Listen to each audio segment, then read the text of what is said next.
On a Horse with No Name by Jonny Dry.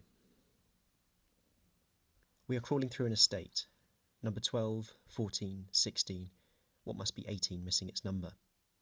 Dad's working on a Saturday afternoon again, and has brought me with him. We're quiet with each other. The football scores have finished. The view through the sunroof is a mess of craning trees. Dad is mantling over the steering wheel, eyes craned up. He points to every tree. That sycamore we lifted, he tells me. That dead oak we felled. I watch him watch the trees. We fall silent, and I leave him be. I'm only small, and not sure which one was the sycamore. The house we've come to see is hidden behind a rhododendron wall. I stay in the car as he greets the customer, and I look away when he indicates he has me with him. We grew up 100 metres from the house my dad grew up in. It was wide, draped to its knees in terracotta slate, and a gravel drive. I walked past it twice each day, once to school and once back again, and the older I got, the less attention I paid to it. I never saw inside, but could see the huge wizened oak in the back garden, the one Dad would shin up at night to signal Morse code, his friend waiting to reply in the tree opposite. They demolished the house 15 years ago in favour of erecting 2 brick ones instead. They left the oak in place. When I go home now, I still find Dad working the trees about town, still waking up at 6 each morning, still pulling 6 days a week, still driving every road. My brother and sister and I have moved away. My mum retired a few years ago, but he still continues to work. I worry what will happen when he stops. For so long he has been on the move, further, deeper, tighter into his work. It knows him as well as he knows it. His town now is very different, larger, sprawling, a conglomerate of suburbs which he has seen graft into each other, tighter and tighter, until you might now miss a place name altogether. When he was small, my dad walked alongside open fields to school. Now it's a housing estate and a 2-lane bypass. I've never asked my dad if he cleared trees to make way for something like this. If he has, does he regret it? Dad grew up, moved away whilst the town continued to spill over itself. He never went very far, and in his 30s returned with a young family. He and Mum wanted to get us into the good school, and found a house on the estate he grew up in. We lived to the gentle hum of traffic from the bottom of the garden. If a ball went over the fence, it was gone forever, squashed under a wheel and left in the gutter. Dad told us about the fields that would have once been there, but when I looked out the window, all I could see was an estate, houses, a close horizon, and a history that only went back a decade. Instead, I turned to journeying and landscapes, moved them through and into me, broke myself into them and tried to place myself there. When I left home, I went further than my dad had gone in his 20s, once to Cornwall, once to Lancashire, and again to Cornwall. Here I am restless, happiest out of the house. I traverse roads, I float around, I always seem to be leaving. I found joy in rumbling down lanes. I have no map, I go off instinct, I orientate off landmarks. I take roads at random, I get lost, I trespass. I've turned into lanes only to be turned brusquely back. Roads I know take me to ones I don't, and now I'm not sure what is memory and what is a road. So here's a scene I've made to try and make sense of it all. Where I am, the tide has come in, and so quickly that I never saw the saltings disappear. I need you to know that I was here. I need to remember I was here. I very quickly take off my shoes to feel the headland's smashed rock. It is lunar, and I follow it down into a zorn. The wind sucks away, and I'm in a vacuum with the sea, just us. Everything white, the sump further out faint in haze, whilst the Atlantic dances round its base and throws handfuls of spray into the air. I watched, and chose then to sleep outside. I felt nothing except what was moving through me. Later there is greenstone, flakes of sea ivory massage at my soles, a shock of blue in the eyes, nothing more than a scrap of fossilised netting that crumbles at my touch. I thought of millennia, and the carbon rocks surrounding me. I reared up short at the very tip of the land as a wave exploded into the sky, and continued ringing around my head until I reached a chip shop further inland. I saw the whole land, all of it, tense as if expecting an air raid. There was a hiss in the air, everything seething, high-pitched static in my ear. Colours faded to grey-green. A bat diverted course above my head in the last light, and my eyes went heavy and peaceful. The bat, spooked, did not return again, and at the base of the cliff the sea and the wind were brawling with each other, and meant nothing until I listened to them closer, and the sound split apart, and the roar became a symphony, became a scatter of wild applause in my right ear, became a heavy sail thumping in my left, became a thud of a carpet being rid of dust as waves upended themselves on the cliff. A distant pylon watched me with its red eye, and in the morning I left for Porthcothan in the rising sun, the wind slapping my face. The more roads I drove, the more I pretended I might know it, and might know my way. I found spots out of the wind, a granite bench where I might watch an epoch of time appear and crash into the cliff. Logan's Rock, say. I watched 2 figures scramble to the summit rock, another 20 strung out behind them like labourers over scaffolding. The soil here is disappearing into the sea. I can see the marks from my hidden seat across the bay. The saddle between the rock and the mainland sags like an overloaded line of washing. The bay is only small, but the distances seem to stretch further. The light is translucent. Far down on the sand at Treen, a man totters through shallow breakwater. Around him the water is a rising explosion, yet he cuts through clean, arms out like a bird airing its wings. I envy him, this lone figure in the landscape. Each year the winter storms wash away more rubble and dirt. Each year more granite shears clean off the bone. The white water below is messy, foamy, thrown as spray and drops as rain. The gannets love the turmoil, and from the bench I watch the puffs of water from their dives. I fixate on a small watermark, no binoculars, trying not to lose it in the distance. I wait their emergence, but they never seem to resurface, and I catch them only once they're airborne again, small white ticks against the granite cliffs. I took an evening lap of the Merry Maidens, and shiver at the touch of the first stone. I brush past the rest but feel nothing, and so return again to the first, oblong, and set at a pleasingly rogue angle. This one I like. Half a mile away, an old cobbled way takes me down beneath sycamore trees. A house on the left is strewn with discarded bikes and a trampoline. The wind whips up the valley from the sea, and outside Lamorna another stone stops me. The hunched granite cross, with pennies strewn at its feet, rusted into a single copper ingot. Further along I am rattled. At Tatadoo I am consumed. An oncoming man greets me, and I ignore him, or see him too late. I'm in ancient field systems that pattern the cliff top, now abandoned but still painfully there. I totter on their slumped backs, tracing a mazy route towards the sea. I drop the bag, take 2 photos, one of the coastline and another of an embedded white quartz line, thick as a leg. In a cleft sits a jammed orange axle, flaking itself apart like pastry. It's 2 miles round the bay to St. Loy, and you must navigate a pebbled beach washed up with the sea's afterthoughts, traces of an Atlantis now long gone. In the distance a figure watches me, the lone figure, and I try to decide if they look worried or suspicious. I return to the van, hurrying along the road and as direct as possible. In a cafe, a young man bends and smiles at me while serving the table opposite. Later he comes close to ask if I'm okay, and I'm suddenly aware of him about the room, how he lingers his walk past me just a fraction, enough that I might look up. Eventually I do. He asks me how my day's gone, where I've been, and this catches me off guard. I cannot hold his eye, and gesture in the direction of the coast, that I went west out that way. He asks more questions, and steps back when I say I live down here, and I finish at my table shortly after, leaving when I see he's in the kitchen. Other places change before me almost instantly. This winter I took the A30 in a blur, past Redruth, Poole, Tucking Mill, Cambourne, and looked south, where the rush of trees and the view suddenly breathes across rooftops towards Carnbrae and Bassett's Monument. Last summer I drove it at sunrise, and felt their shadows reach out northwest between shafts of morning light. The view will keep pace with you for a moment, running alongside you at 70 miles an hour for a few brief seconds before it's gone. You're clear, and the A30 begins to flex and bend. I don't look north. It is indistinct, and lacks a landmark. The trees crane high and close, and open only briefly onto fields, sky, the fire station overlooking brown wasteland. In this other direction, you drift serene, in a thick and heavy vacuum of engines.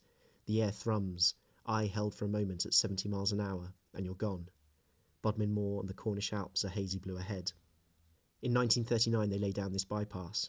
They expanded it again in 1975. 2 lanes both ways and a straight run west. When they did, before the tarmac was laid down, before the culvert took the Red River underground, they returned once again to digging, to cutting through turf, tearing it back and rearranging the soil into a high embankment. The earth lay bare again, tin, arsenic, clay, concrete, like a glut of shining potatoes. But that was 50 years ago now. The land has begun to settle back once more. The banksides below the bypass are a tangled mass of bramble, ivy and understory, more than you can take in, messy, dense, complicated. South of the bypass is an American intersection, wide lanes, lots of space, wonderfully efficient. You are on a hill, but you're offered no view, only sky. Concrete encases everything like porcelain. Costa, McDonald's, KFC, Subway, Barnacutts. Lines of beetling traffic compress and stretch as if resonating with sound. Automated voices sing out menus to cars, 2 drive-thrus, then another. A woman serves through a headset cap and closed window, her eyes on a screen. The air smells sharp with fat and churns the mind. The intersection runs fast, non-stop, on a promise of hope, to a beat of transactions, and I suddenly feel hungry. You must go one way, you stay in your lane, and you worry about merging. Some necessary facts. I'm 10 metres from the car park, 100 metres from East Hill, 400 from the A30 that sings like a jet over my head. Only a metre away lies a faded 80s crisp packet. They opened Dulcoath Mine in 1720. Bickford's Fuse Works in 1831. Vivian's Foundry in 1833. Old Tye and Great Cundurrow in 1844. You might go back further. Penhellick Veam began in 1590 before it became South Crofty. The tin price crashed in 1918, the Bassets closed their mine, Wheal Grenfell closed in 1921, and the King Edward flooded. In 1929, they built the college. As of 2006, you're stood in a World Heritage Site. They rebuilt Heartlands in 2012. A telephone wire is severed in 2 by trees, reappearing unfazed the other side. Looking along its length into the valley, the pylons rise shortly up and crest the rise, each impossibly straight aside from one lent at an angle like a parallelogram. The pool beneath my feet is muddy and glassy, peppered with falling drops, yellowing straw breaking its surface. The Red River presses into it, has always pressed, and will continue to do so like muscle. When it was bounded, when it was barricaded, when it was buried, it pressed. In all directions they noosed it, caged it, pumped it full of chemical, yet it would not die. It is a Frankenstein river, part water, part not. Further downstream, a collapsed brick building spills its guts across the bank of the Red River, which now runs clear. Arsenic came out of Cornwall via this furnace. Its blasted remains are still black with soot, its flue crumbling and topped with crows. In the late 19th century, the boll weevil and the Cornish diaspora began migrating into the United States, the first from Mexico and the other from across the Atlantic. The boll weevil blighted the cotton fields, and the Cornish brought Red River arsenic with them as a pesticide. 1929, not long after, the dollar crashed, and people went on the move again, wondering what it was all for. The furnaces haven't moved. The chimneys still stalk amongst the trees, plugs of rock torn straight from the ground. The gorse is a frozen yellow firework. In the undergrowth, an abandoned tent in the colour of ice lollies clings on by guy lines. Downstream, in a pool of heavy metals, a plate of scum tractions out and blocks the sun, its shadow thrown beneath. It is thin like frosting, and textured like paint, and to drink it might kill you. I saw light from the sun cascade in 1,000 colours. 1,000 blades of grass broke the surface, shivered at once like a rattlesnake, and then fell still. A bleached white horn of gorse hung above an acid pond.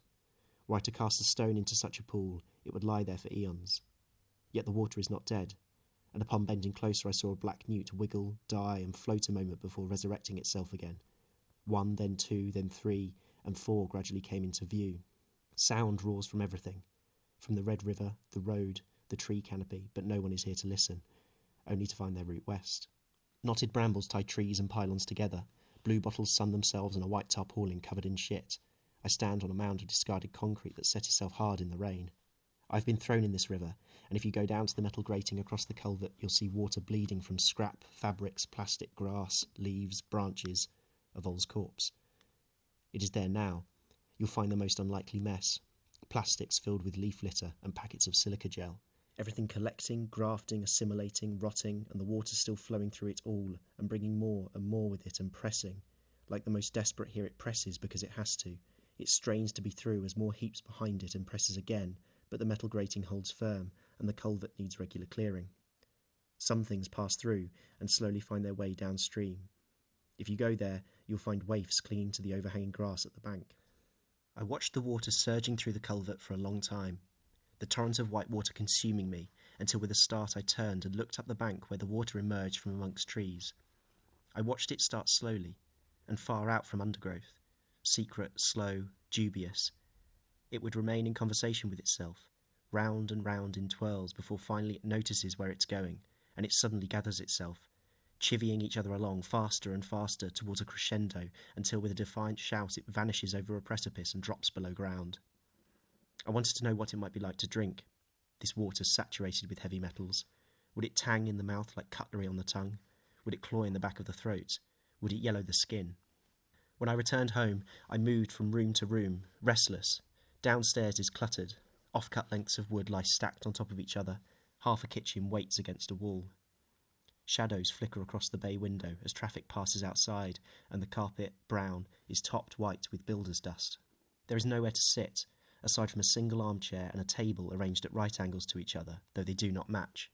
For a moment I stand there, overwhelmed, and as the sun moves away into the evening I pace on wooden floors back and forth until I find myself gazing at traffic out the window.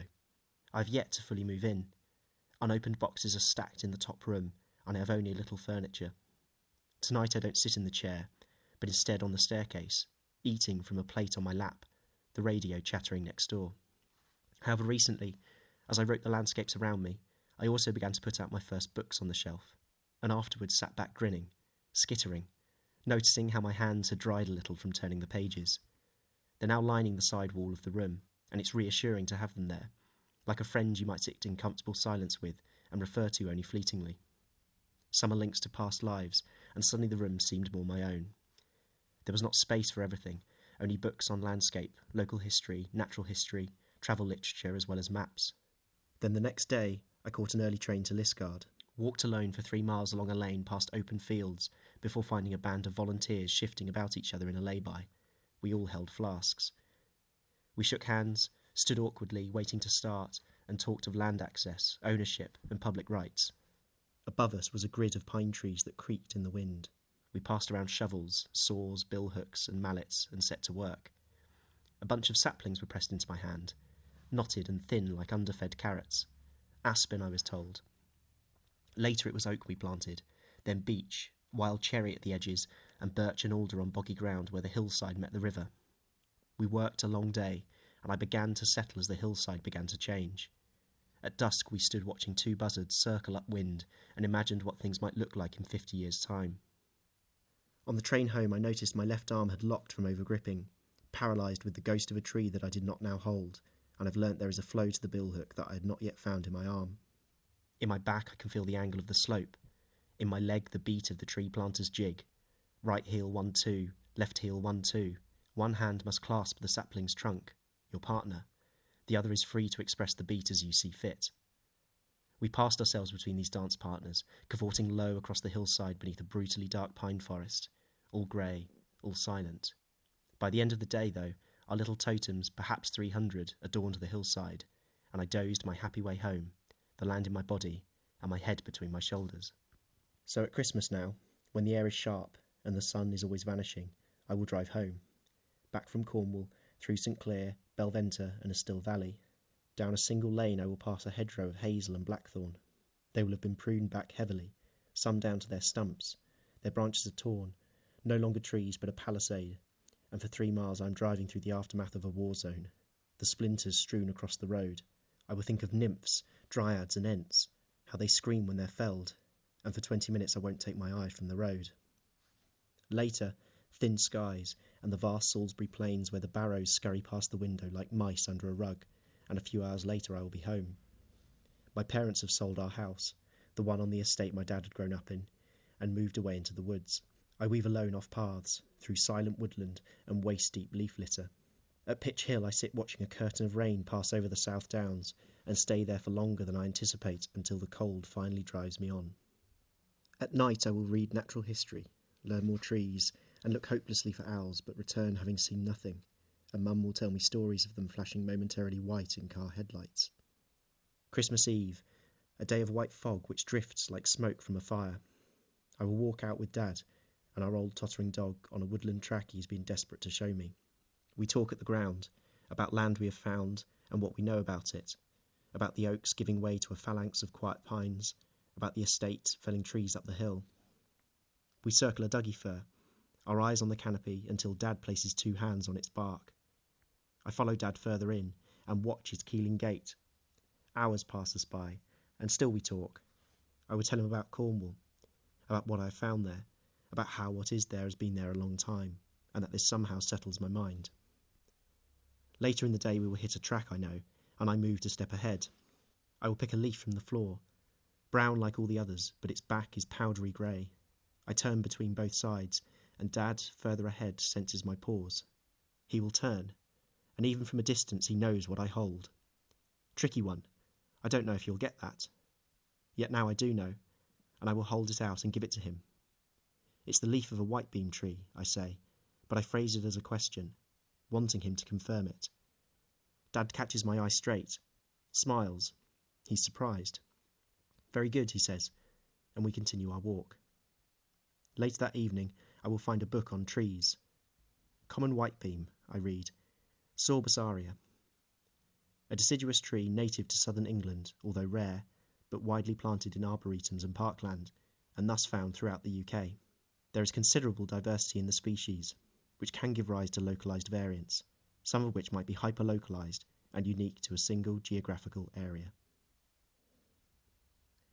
This piece was created as part of the Writer's Block Writers' Room called Our Mingled Selves, led by poet and lecturer John Clarke. The reader is Jonny and it was recorded in Penryn.